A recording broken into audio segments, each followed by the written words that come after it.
Today we're at the dialogue stage, which is presented in partnership with the School of the Art Institute of Chicago. Dialogues offers panel conversations, discussions, and provocative artistic discourse with leading artists, curators, designers, and art professionals on the current issues that engage them. Today's panel considers converging conditions in the art world, including the ethos of individualism, unwaged and abstract labor, and the commodification of data and creativity, all of which propel the contemporary art market. The group speaking today probes these and other intersections of art labor. Please allow me to introduce our esteemed panelists, art critic Ben Davis, artist Rodrigo Valenzuela, artist Carmen Winant, and our wonderful moderator, Natalie Bell, who's the curator at MIT List Visual Arts Center. I'll now pass it over to Natalie. All right. Thank you, Taylor, and thank you to Kate Sears-Fatowski, who invited me to start thinking about this conversation almost a year ago. My name's Natalie. I'm a curator at the List Visual Arts Center at MIT, which is the contemporary art space on that campus. And yeah, we're here to think about labor in a number of different ways. One of the reasons I'm here is because I've been working on organizing a group exhibition that is thinking about labor and how artists are thinking about labor through both as subject of their work, but also in different modes through their practices. And I'm just really honored to be in the company of the three people here. I'll give a little more introduction to them and a quick brief of how we're gonna kind of dive into some of these subjects and in a relatively limited amount of time. And then we'll go from there. Ben Davis is someone whose writing I've really long admired. He's someone who can really talk about art without losing sight of labor and class and a number of related realities that really shape the art world. And Ben is a critic, but he's also really a pragmatist. His writing is extremely lucid and clear. It's wonderful. You should all be reading it. And one of the reasons I'm excited that he's here is to think about a text that he wrote around 2010 or 11, 9.5. Okay. It's called 9.5 Theses on Art and Class, which is a sort of brief, I wouldn't call it a manifesto. I don't know how you'd, yeah, but we'll talk about it. It's published in a book of essays of the same title that came out in 2013. And that book is really essential reading, I think. We'll get into why. Ben is ArtNet News' national art critic since 2016. Art News named 9.5 Theses one of the best art books of the decade. So it's not just me who thinks it's essential reading. And his most recent book, Art and the Afterculture, from 2022, was named an Art Book of the Year by the New York Times and the Times Literary Supplement. His writing has appeared in many other outlets, and I will just skip over them, but he's great. And yeah, Carmen Winant is an artist whose work I have been drawn to for a while because it refuses to separate the personal from the political, or the image from the act of labor. And Carmen's practice is really rooted in feminist politics, in archival research, and in a deep commitment to visualizing the often invisible labor of women. Carmen works through archives, with archives, both formal and informal archives, to give visual form to histories, collective struggles, and forms of work that are often overlooked. I find it really moving how she uses the archive and surfaces images not just as flat images, but treats it as something living and something vulnerable, and something full of radical possibility. And yeah, we'll get into it today, but I also really admire the way she talks about and thinks about the banality of labor, and how people are just kind of going about their work, and thinking about acts that can be the least photographic and at the same time the most essential. So maybe we'll get into that. And Rodrigo, his work has always struck me because of the other ways it speaks to labor. I feel like we could have a conversation just about your relationships to photography as a medium. I think both of you are maybe identify as photographers, but also not. But that's not what we're here to talk about today. Yeah, Rodrigo's photos and installations often feel physically built. They're layered and assembled and precarious. And I think that in some ways they mirror the conditions under which a lot of labor takes place today. His video works caught my attention some years ago. Works about interns, works picturing workers talking about a union. And I really admire that part of his practice is a refusal to romanticize labor, but to really show it as complicated. The last thing I'm going to say is that one thing that relates to this is that both Rodrigo and Carmen also work as educators. And I think of that as really essential to their practice and their labor and their vocation. And also just to say that I think both of them really have some skin in the game in thinking about how issues of creative labor play out for the next generation of artists who are in your courses. So yeah, going back to what we're here to talk about, I would love to kind of go back to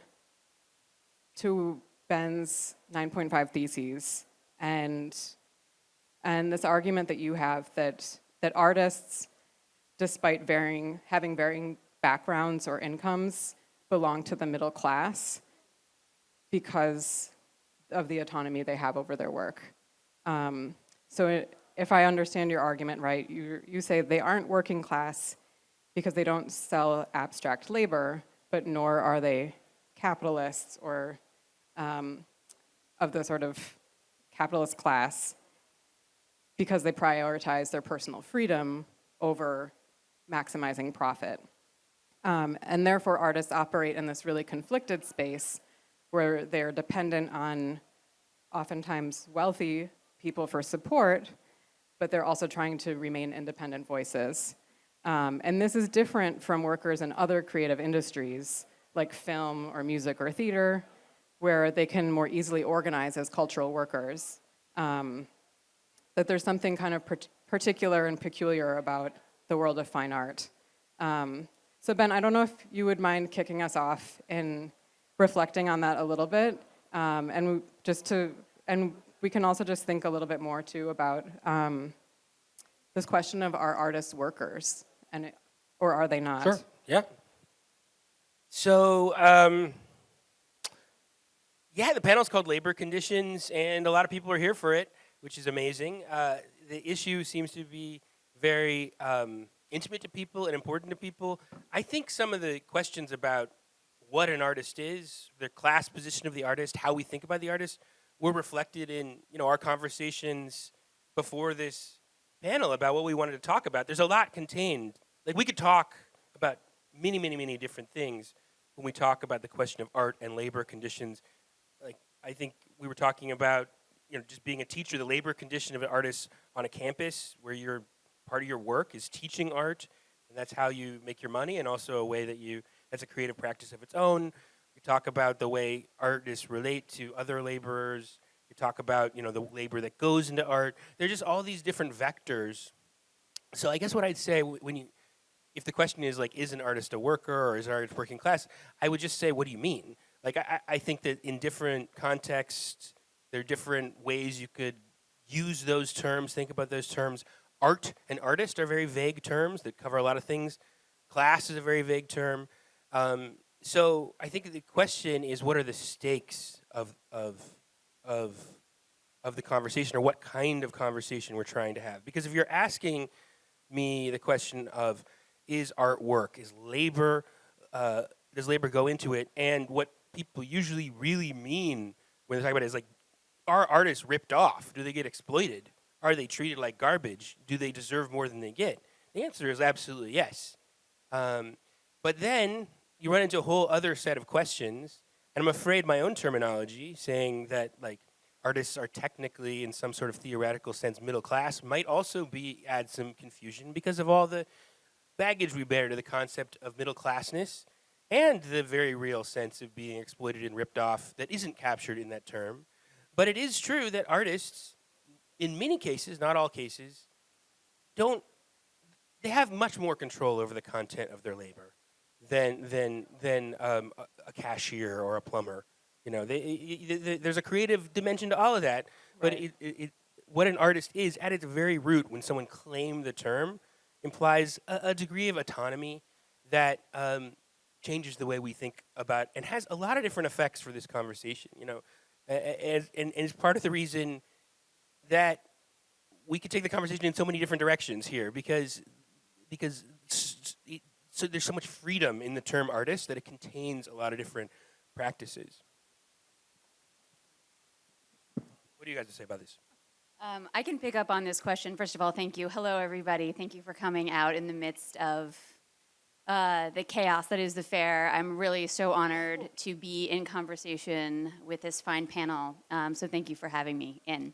I would like to pick up on the question. I mean, I echo and affirm everything that Ben has said, and I'd like to pick up on the sort of sub-question of whether or not artists are in fact workers, which is something that we've talked about in our conversations leading up to this panel, and like try to animate and trouble my own ideas around this, which are really contradictory. Like, right, I feel on one hand that yes, we are an exploited class, and on the other hand, we are like, you know, as Ben suggests, a kind of like PMC or like petite bourgeois kind of, you know, occupation. I work on a campus. I work at Ohio State University in a state that has just outlawed the right for university workers to strike, right? We also don't have a union, which we, you know, so we're like 10 steps behind that. 80% of my job at this point on campus as self-elected is organizing.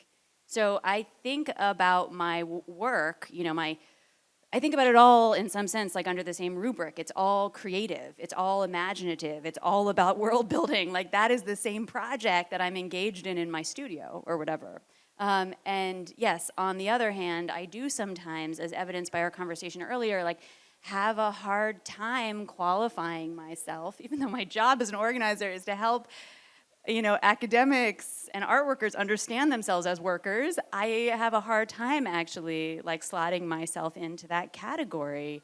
Why is that? Is that because I do consider myself, you know, middle class, or because I didn't grow up in a tenement in the East Side like, you know, my Jewish grandparents, or is it because I am around so many artists who grew up with, you know, like big trust funds and that's what enabled them to be artists, right? Like there's so many ways to get into this, but I want to be honest about how, you know, conflictual my feelings are on the subject. And maybe finally I can say, sort of looking at this image of Merle Lader Manucheles, you know, it's like, I'm sure everybody, or most people are familiar with her work, you know, who declared in like 1969, really like before even there was such a thing as women's liberation, that changing diapers was artwork. You know, like that to me feels like the most radical position. So I aspire towards that, but it feels sometimes like a long road. I mean, something that you mentioned is kind of the contradictions of like what is produced when you're working on an artwork, right? I mean, privately yesterday we were talking about how much consciousness of this the artwork has, or the artist worker, depending the money that is charged for the work, right? But also how much education you have behind that work, right? AKA the student loan debt that you have allows you to produce that work and interact with that work, with that artwork, right? And you encounter that sometimes artists that have a trust fund, artists that grew up poor, or, you know, community college, you know, I teach at UCLA where we have a huge amount of students coming from community college. And I encounter over and over again that idea that after all the scholarship you can do and all the conceptualization you can do, there's still this kind of like self-exploitation labor part of the making the project where the work needs to look like you work really hard. If not, there is no value in it, right? And it's how you justify the existence of the work by being like, and there is a reason why in an art fair you see very, like fewer and fewer photographs, right? It's very hard to trace back the labor in a photograph. And I think that is the main kind of like a point of tension in some way where you think like even in teaching it's complicated because what do you produce? Do you produce content for the university? Do you provide more workers for the city? What is your real job as a cultural, you create good humans for society? What is the thing that you're supposed to do? And as an art work is like, there is a certain discord in your practice, right? It's your work and your works. And I think sometimes we have that tension between like the singularity of the object sometimes doesn't talk about your works, right? All the effort and labor and sweat and tears and, and the death and the research. But also you feel this anxiety that if not every singular work has how hard you have worked, it's almost not valuable. And I think that tetherness that you have between like your own sweat and tears and like how much it should perform in society is complicated. I mean, that's why it's like thinking about, motherhood or thinking about like things that you do with your body to put it out there and how much that's gonna perform in society. It's a much more direct reflection of who you are, right? And the artwork sometimes doesn't do that. So it creates a very conflicted zone, I think, of like, how you trace back to the labor of the maker, and that allows you to be a worker, and that allows you to be an artist. But I never know how much work is enough. I'm curious to hear from you all why you think it's so persistently hard for people to think of artists as workers. Is it like mythologies of labor or how it's visualized and manifest, and we just don't see that? We think of the artist as this kind of romantic character who just has, a kind of inspiration.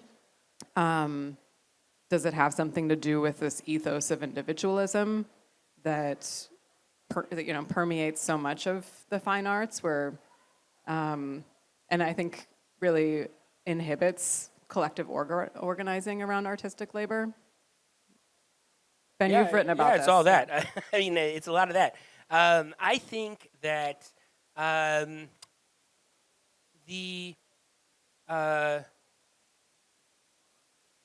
mythology. I mean, part of what it's an interesting problem in the sense that part of what this fair is selling, what art is selling, is some idea of that it wasn't work in the normal sense. I mean, that this is all like selling some idea that this is like a passion project or you're being attached to something that is more than routine. It is sort of in the definition of what's going on here, is that people are going to look at it as something in a different category than other objects. And that right, and that's kind of what we want from art. We want it to like transport us to somewhere or make us feel like it is transcendental in some way. I did a little review of, depictions of artists on film, and there are very few depictions of artists on film that aren't about the artist as this ecstatic, rejuvenating figure. There's basically the tortured artist, and then there's the artist who's a fraud, who represents fraud and corruption and rich people getting away with stuff. That's art on film. That's the mythology of art as far as society is concerned. So that's baked in there. However, that having been said, I do think we need to be a little bit honest about what's going on, and I think both of you started to get us there. Is that what I would emphasize now? 12, 13 years after that my initial pamphlet on this, is that the term artist is not a term that's a job the way other professional classifications are. It is it names a sort of social world, and it kind of gives you a sense of what someone does.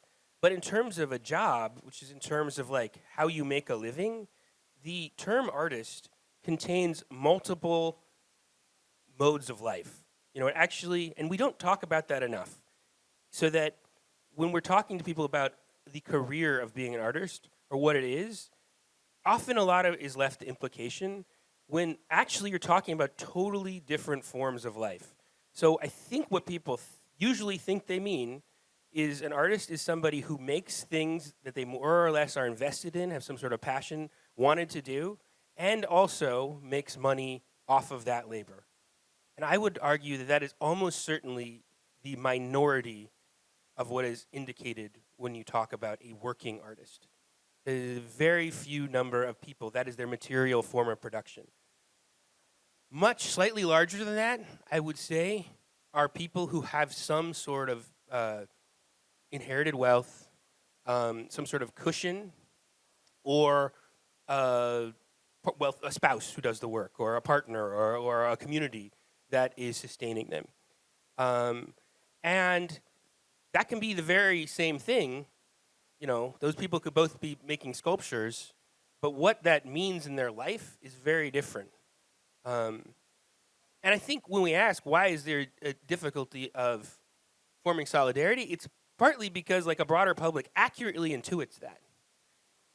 Now on top of that, there's a third, and I would argue the largest category, which is someone who is passionately committed to the practice of art as a form of labor, but does that really either aspirationally to make it their living or just on top of another, they are a laborer elsewhere, either as a teacher or a designer or all the many kind of ways that people like hustle for a living. And we don't talk enough about that either, and because we don't talk about that, then that also makes it difficult to form any kind of solidarities because people, people are identifying in public aspirationally as an artist because that kind of means I've escaped the hustle and I am valued in one of the few places in our society where a person as an individual is really valued because everyone else is kind of treated like they could be fired at any time. But if you're an artist, you can't be fired from doing your own art.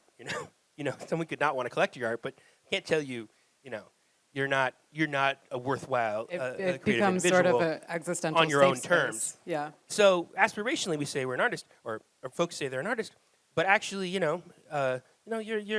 are doing things. You were genuinely like out there on the grind, trying to make it all work, maybe organizing and solidarity with other people. And by the way, last thing I'll say is that someone before this panel said that I should mention the workers at the Art Institute of Chicago Workers Union who have been organizing for 20 months without a contract. So check that out, look it up. I think it's an important context for what we're talking about. But just, I think the actual labor process behind the term artist is that we don't talk about it enough, conceptualize it enough, is the true answer to your question. And the reason why there are so many people here and this has become such an inflamed topic in the recent past is because we're kind of at the end of the period when we could not talk about that. Like just the system, the cracks in the system, the extremes of society, the difficulty of penciling out all the variables so that it works have started to show for enough people that we have to have the conversation.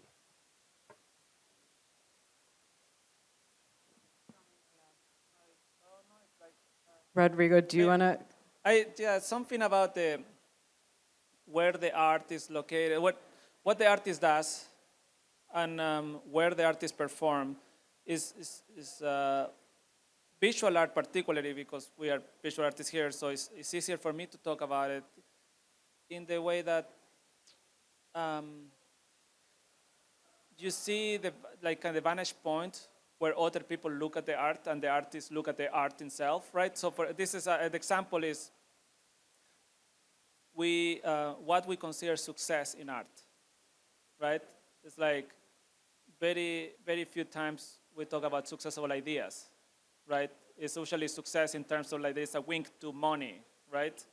And successful artists are people that are doing well in the market, not successful artists that they are super broke, right?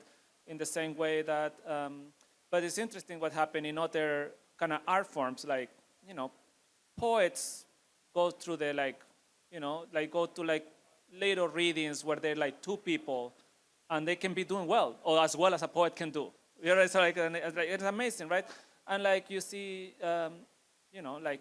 Scorsese or James Cameron probably are looking at indie movies, and they're like, or obscure filmmakers, right? But we have this outward looking of what is relevant, even for the artists themselves, right? That once you get to a certain point of consciousness or thoughts or production, that you never look down ever again, and it's like, oh, the system doesn't allow. Like it's almost hard to go to Carmen being in the Whitney Biennial, never gonna show in a house show again.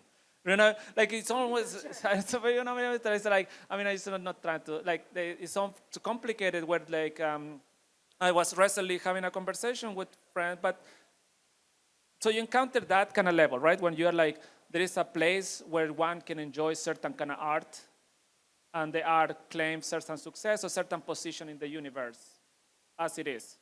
Even that word means nothing, right? Like it's very hard to locate the discord of the work. But then you enter another realm where you can really work super hard as an artist, as a person, like, for example, in our position, actually, I mean, you show in a mid-sized gallery in Chicago, and that is basically the only gallery you have. You don't have a blue-chip gallery in New York or in LA or whatever. What in the past, or me too, right?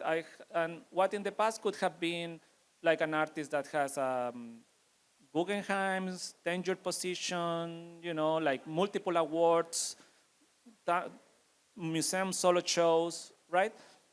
I was telling my friends, like, what the fuck I have to do to get someplace to where the value of my work can be recognized, so I don't have to struggle in the future economically. And really the answer is it's not a commodity enough. When you are too exposed, when the work is too visible, you eventually become not enough of a commodity to have that value, right? So it's very complicated about what is the real purpose of the art in this case, when it's if you become part of the social fabric and the collective consciousness, then you may get these teaching positions and maybe magazines and stuff like that. But if you're not ready enough, you will not be part of this blue chip world where you can actually be rewarded in the way that you sweat and tears and suffering could be reflective in some kind. So it's very complicated to know in which word the artwork performs and how well will perform, because eventually, you may get a lot of magazines publishing, but if you don't have a job that allows you to or not enough money to have a family and pay a mortgage and actually support yourself, it becomes very, very conflicted to know, where that art perform and for the art, for who the art is.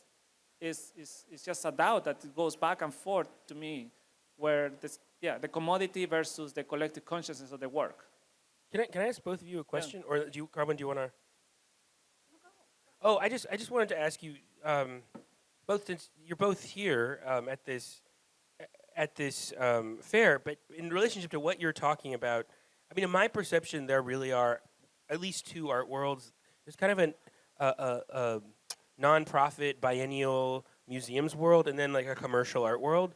And I guess my perception is that in terms of how things are valued, they used to have more of a crossover, and that recently they've sort of diverged in terms of there are artists who have much more of a career through the kind of intellectual value produced by those nonprofit spaces, and artists who are more valued in the art fair commercial context. And they seem to have diverged to me, but I just wondered, as working artists in the grind, what if you perceive that, or maybe you think the reverse? I mean, Ben, I have to jump in and answer that okay, from great.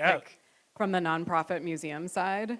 What I've observed over the last 10 years is that as museum and art spaces continue to be defunded and struggle for financial support, the role of the patron class has only increased.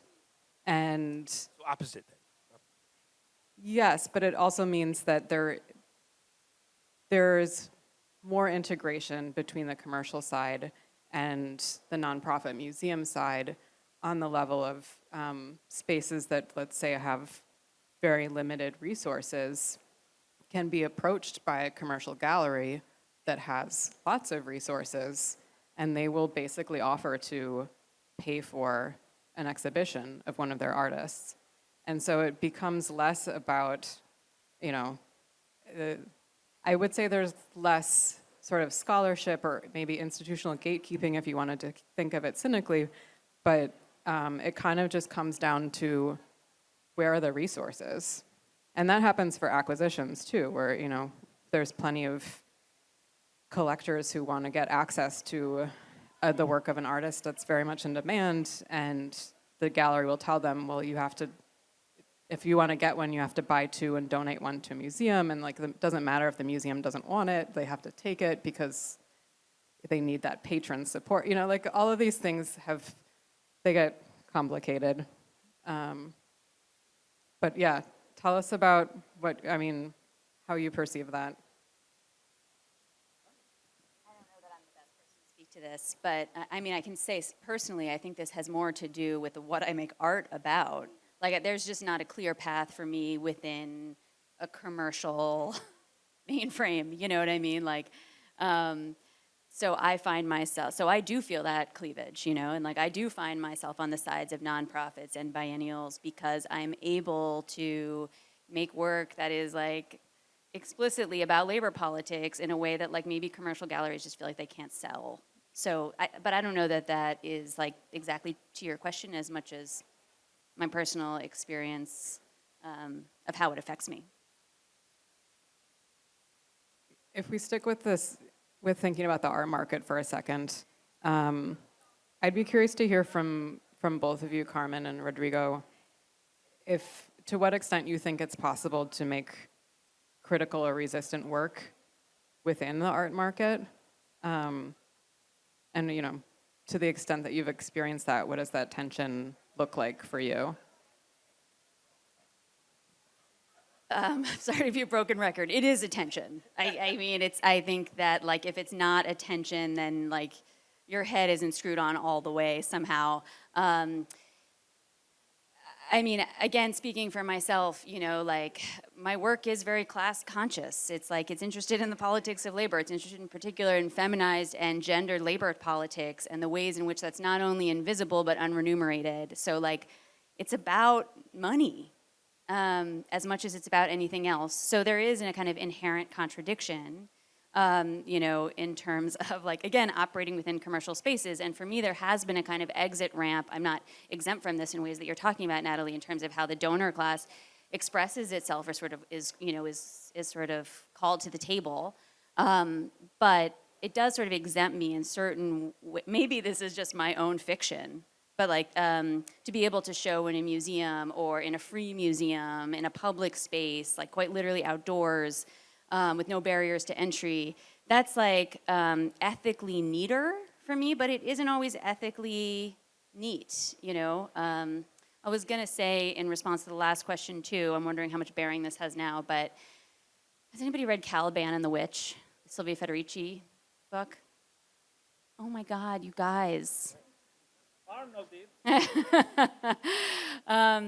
In my 20s, I got very into like Marxist feminism, you know, and I'm into Marxist feminism. And that book in particular delineates the boundary, the like forced and artificial boundary between reproductive labor and productive labor, which upholds capitalism as we know it. And you know, I like became a mother and when I was 31, which was around the same time I started showing art for the first time. So like for me, those experiences are inexorably linked. So like I have always understood capitalism as not only made up, but like as an enemy of feminism. And so it's like enabled me to, I mean, back to the Merle Lederman Euclid's example, to sort of, to try to think creatively about not only like the, you know, the kinds of subjects that I want to center, but like the kinds of spaces that my work could possibly exist or like begin to trouble outside of, if such a thing is possible, like outside of a kind of capitalist superstructure. That's to get a little far afield, perhaps. Yeah. Well, I want to give a little time to your slides and to Rodrigo's too. Would you mind talking just Yeah. quickly about, some of these works? I'm going to pass you the clicker, but I would love to hear you talk about, what the labor of being in archives, the labor of working closely with communities, and how you view that also in relation to reproductive labor. Yeah, absolutely. Thanks. So I know we don't have a ton of time, so I'm going to move through this relatively quickly. I have 2 different projects that I am sharing here, and the first that you're looking at is from an ongoing project. It's actually up now at Bemis in Omaha and was previously in the biennial, and before that, the Minneapolis Institute of Art is called The Last Safe Abortion and is about feminist healthcare and, frankly, like the labor that makes it go. Which is to say, like, quite literally, like, the 9-to-5 workday, how we operate in solidarity with each other, how we do this kind of work on the ground, and, like, what the relationship is of photography to that work, like, not as a document, but actually as a tool, like as an ideological and political tool. So here you can see some examples from abortion clinics across the Midwest and South. And these are images that you just found in archives and like bankers' boxes. Yes, thank you for clarifying that.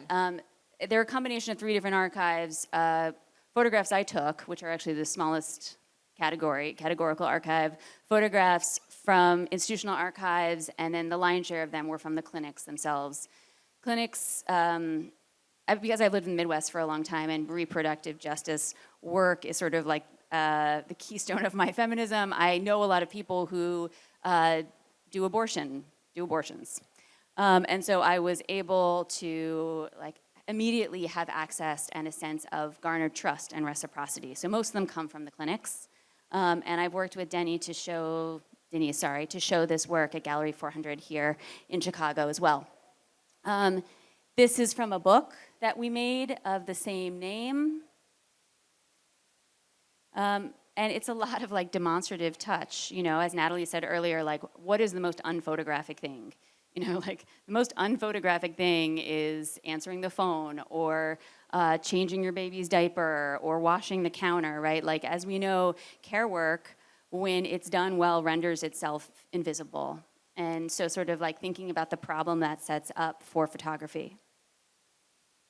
This is the iteration, it's a little blown out here, but at Bemis, that's up now for another week and a half, exploring a like more sort of constellatory and exploded version of this work.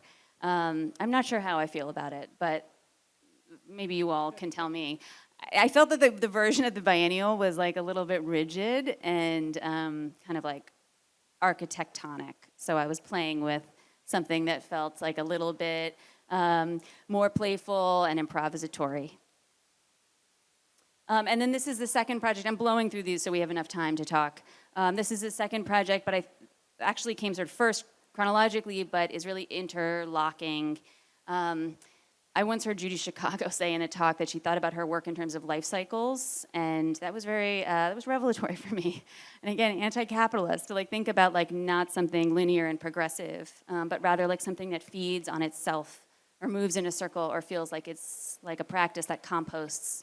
So this was a project on domestic violence organizations and like more specifically, and once again, the largely women who do the work at the center of them, like again, posing this question of like what care work actually looks like how do we wrap our heads around that visually and think about it politically as a strategy, in addition to frankly just like honoring the invisible members of this class of people who, save people's lives, but also if this isn't too highfalutin or like hyperbolic to say, are really like inventing a new world inside of what they're doing and how they operate, down to like the tables in their offices, everything is round. Talk about not architectonic, like everything is circular, so nobody sits at the head of the table, during a workshop or a training. This to me feels very profound, and like there's lessons to be learned from this relative to being an artist and also being alive. And this is maybe closer to your question, Natalie, like thinking about the utility of art, if there is such a thing. This is a question that I'm like constantly rubbing up against. Can art be functional? You know, as I work with these women who are like doing abortions and taking in, you know, what in some cases they still refer to as battered women. Like it makes me, and I'm there as an artist, you know what I mean? Like it really, just to be totally honest, like it makes me think about these questions. Can I be serviceable in a different way? Not to compare my role to theirs, but this is one example of that. There were a number of different takeaways, and some folks may recognize this called the power control wheel. If you've ever stepped foot in like a rape crisis center, a women's shelter, domestic violence organization, it's one of the first tools, it's a visual tool that they hand you that you can take with you and apply throughout your life, ostensibly, to determine whether or not you're in a manipulative, abusive, or coercive relationship. So these were these risograph prints that, of which there were thousands that folks could take away. I'm going to run through these other examples quickly to get to Rodrigo. You know, there is, I don't know if it's a compliment or backhand compliment, but it is interesting to think that, I mean, we do a very similar thing with like kind of like overwhelming the viewer with some production of some kind. So I think it's like, it's very fascinating to think how much we like, if it's subconsciously, that is the way that you present your work as valuable, right? Or like presenting self as work as a, like, this is art, right? And not like, it's very hard to, I was thinking how this work would look like in a slide one after the other, when I depend on the commitment of the viewer to look at it and wanted to learn, but rather to experience it with the body and being overwhelmed with this amount of information where they can fucking recognize that you work really hard, right? So it's complicated because I always have that anxiety where like, just how people will know, right? You mean like display strategies and the sort of aesthetics of installations? Yeah. The strategies. I mean, in some way, to me, the only way of, I'm not trying to resist the market in a way that is like actively sabotaging, because I do want to have a good life. And I mean, I grew up super poor, so I really want to have better life than my parents have, right? Like, I send them money home. Like, I don't know if I want to have those kids to do it for me, right? So when I think a lot about that kind of dynamics of, my only way of resistance, really, the market is like, it is really thinking about like, how many intellectuals of color, or how much room there is to be an intellectual of color in a market where, like, again, something that Ben says in his book, there is like an art war for the art war circle, right? So it's like working class word for what the art war understand as a working class, right? So there is like something that it is like, to me, I don't want to make work with Adobe because I'm Latino, right? I'm not talking shit about anybody, but like, I just something about like, I don't, and again, I crossed the border, I was undocumented, I have all the rights, right? But having the experience, that's actually allows you to do it in a way where it means something, besides showing people what they haven't know, when they don't know, right?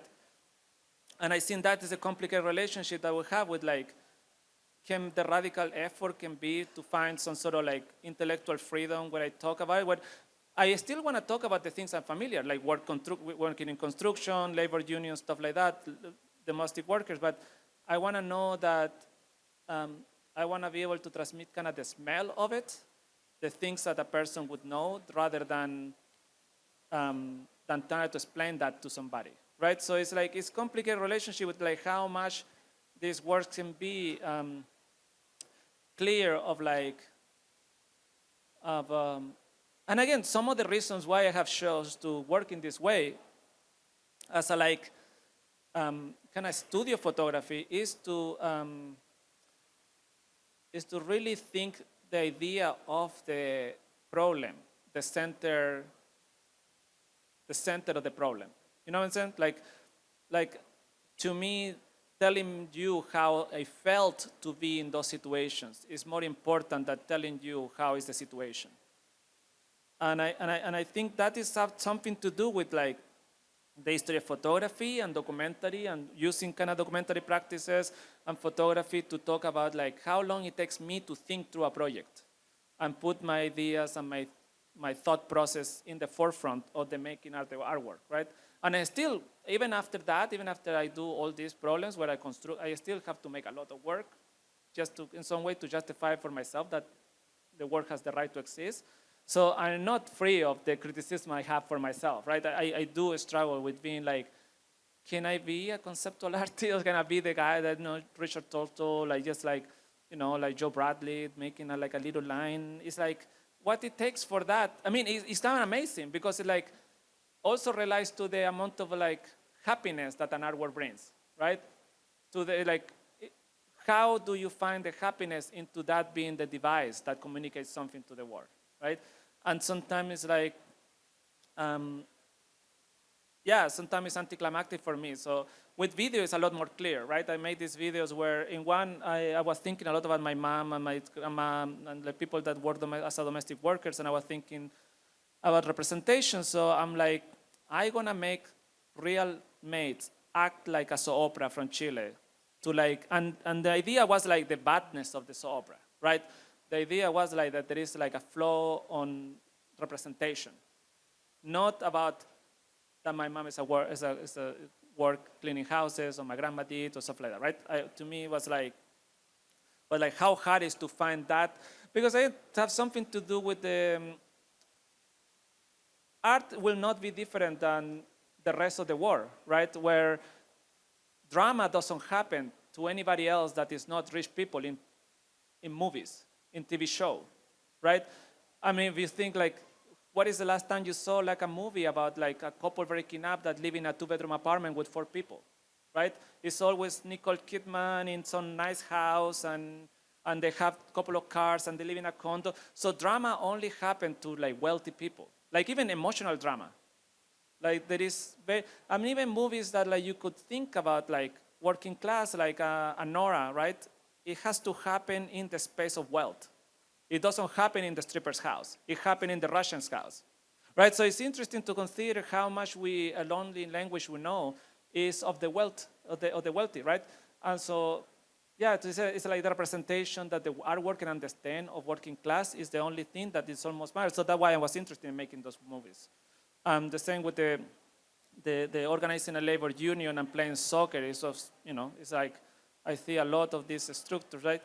But again, making artworks that they look like sci-fi and escape reality, but they feel like that, to me is the only kind of radical gesture I have left, at least for me to do, is like feeling that I can make a sci-fi war and still talk about working class, that I'm not tethered to what the collective consciousness understand that Latinos should or shouldn't do.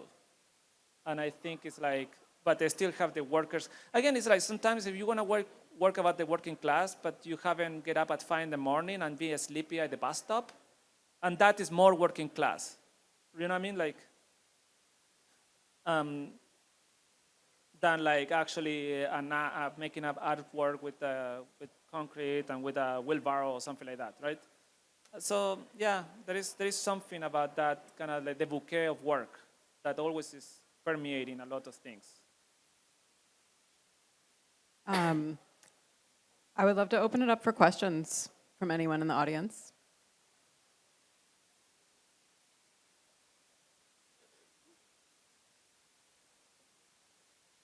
Hello, thank you for being here. I just learned a lot from your guys' perspectives. This question kind of popped up as we started the panel. What do you think separates the more musical, like legitimate musical artists that are very mainstream and have the ability to say, you know, I'm a recording artist and I'm gonna make consistent money off of that and be seen as somebody who can have like a true, real career? How do you think what is the separation basically, in your opinion, from that versus visual artists, or, you know, I'll just say like visual artists? Probably reproducibility. I mean, music is a mass art and can reach a ton of people.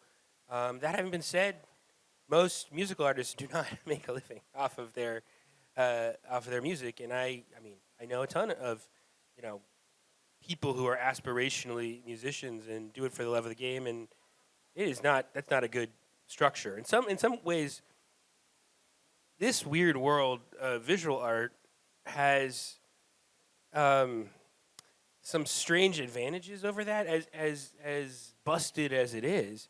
You know, maybe 10 years ago now. Oh my goodness, the Wu-Tang Clan.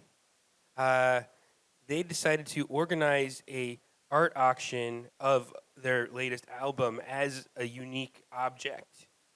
And I mean, for me, some of my age, the Wu-Tang Clan are they're like as much legends as you could be as hip hop artists, as much part of the canon. And when they made that gesture, which of course disastrously backfired because the person who bought it was their unique art object album was Martin Shkreli, the pharma bro, infamous pharma bro. But they said, you know, the music system is busted, and we're looking to art. It's the sale of unique art objects as our model of what might work. And I think the age of digital and hyper-reproducible media has destroyed a lot of industries, including the one that I work in, which is journalism.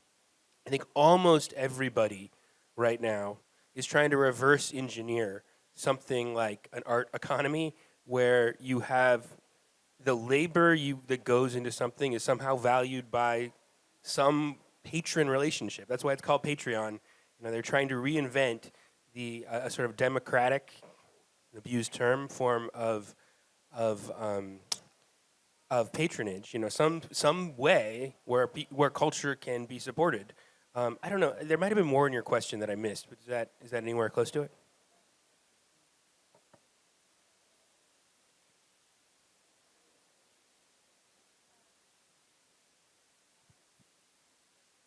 I'm curious about, as this class divide widens, how we see art practice as individual artists will continue, whether it will kind of collapse in on itself or get, I don't want to use the term better, but as artists and as people who study art and talk about art, how do you see that going on?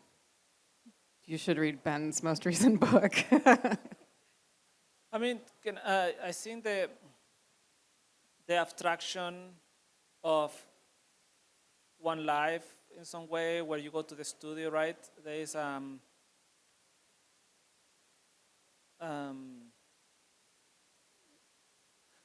when I was younger, and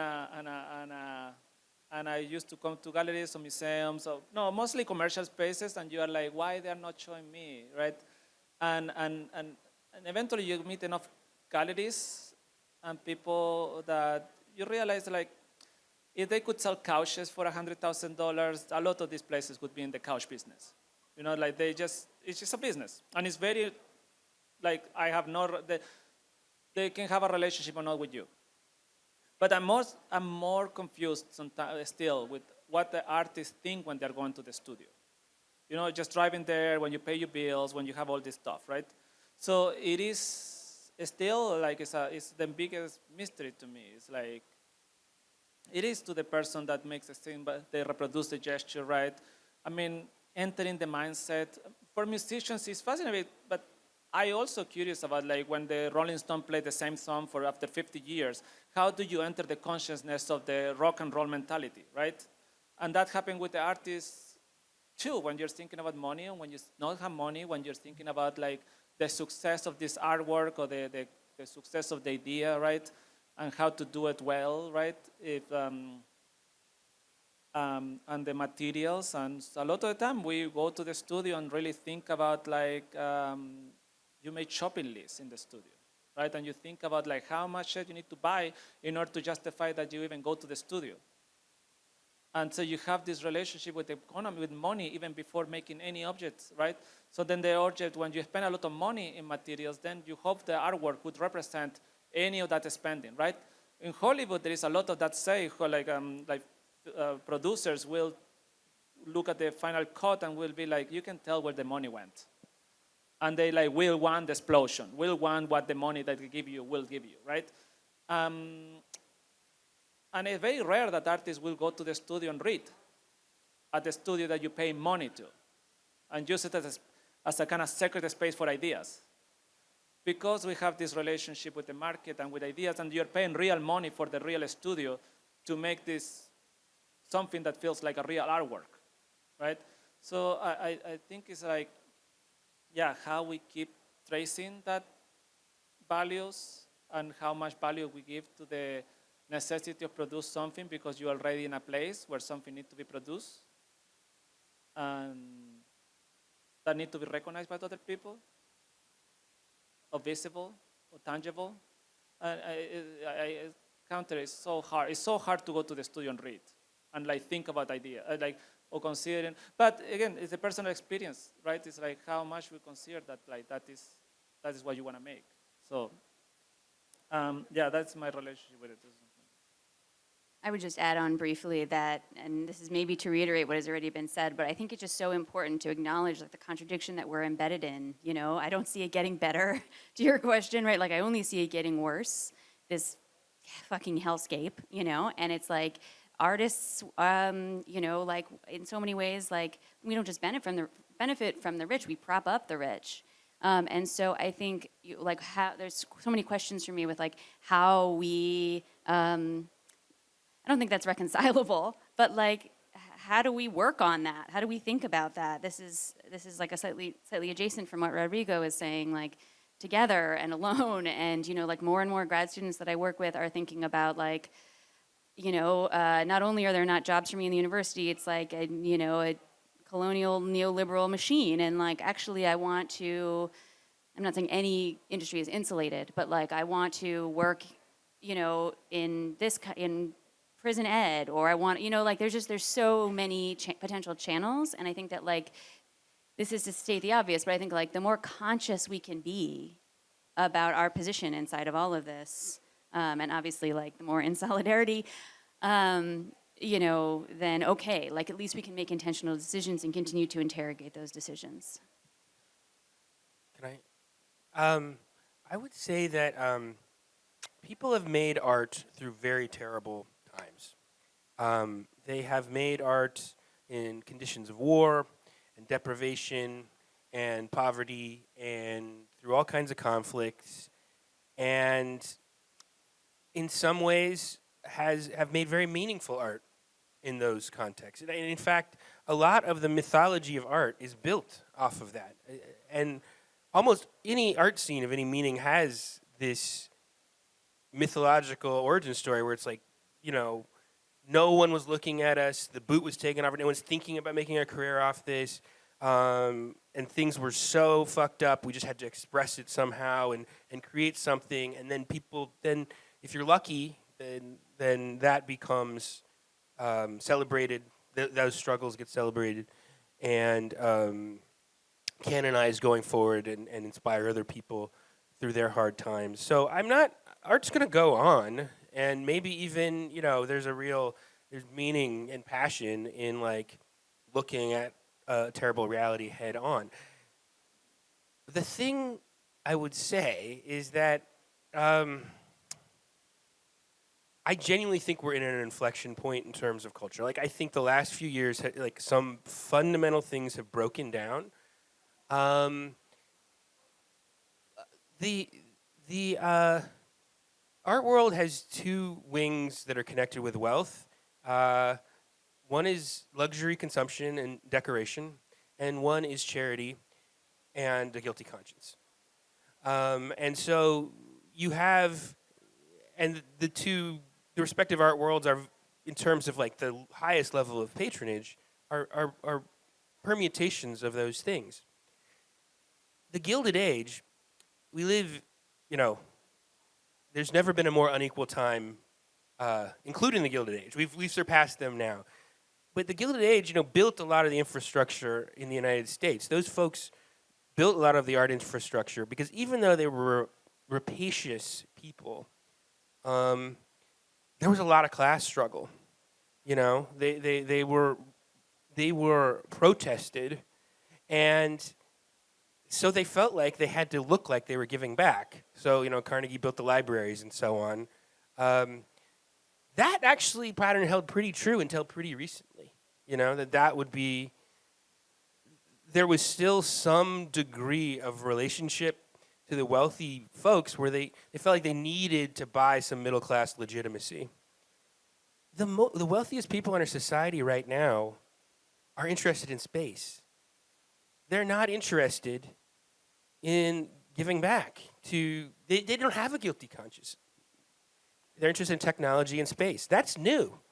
And although that's, we shouldn't overgeneralize about wealthy patron class because people have all kinds of motives and there's all kinds of conflicts within those spheres and tensions and, you can maneuver it in different kind of ways. But those are the most powerful people. Those are the most powerful people now. They have hegemony ideologically in terms of setting the terms for other people. That's a new thing. And so what that means is, I don't know, yeah, I do think something's broken. And that the future of all these infrastructures that we depend on and this conversation about labor issues we're having now really depends on stuff that kind of takes place outside of art. It's just like, will there be some kind of effective way of pushing back on that will, put a little bit of the fear of God into some of these people, and that will indirectly work its way up into the chain, and then suddenly it'll be like, oh, we have to invest in this society and not in Mars again. I mean, can I add, because Ben and I, we are from Seattle. So, it's like, this is a very Seattle accent. So in Seattle, two of the richest people in the world live. Jeff Bezos and Bill Gates. And there is no one single arts nonprofit. So they're not even gonna do it for the tax break, right? So it's very fascinating to see how much art has something to do with, but also, where they see it. And I mean, you can see also that San Francisco have to try to make an art fair every 2 years, a new art fair, and it's always fail, right?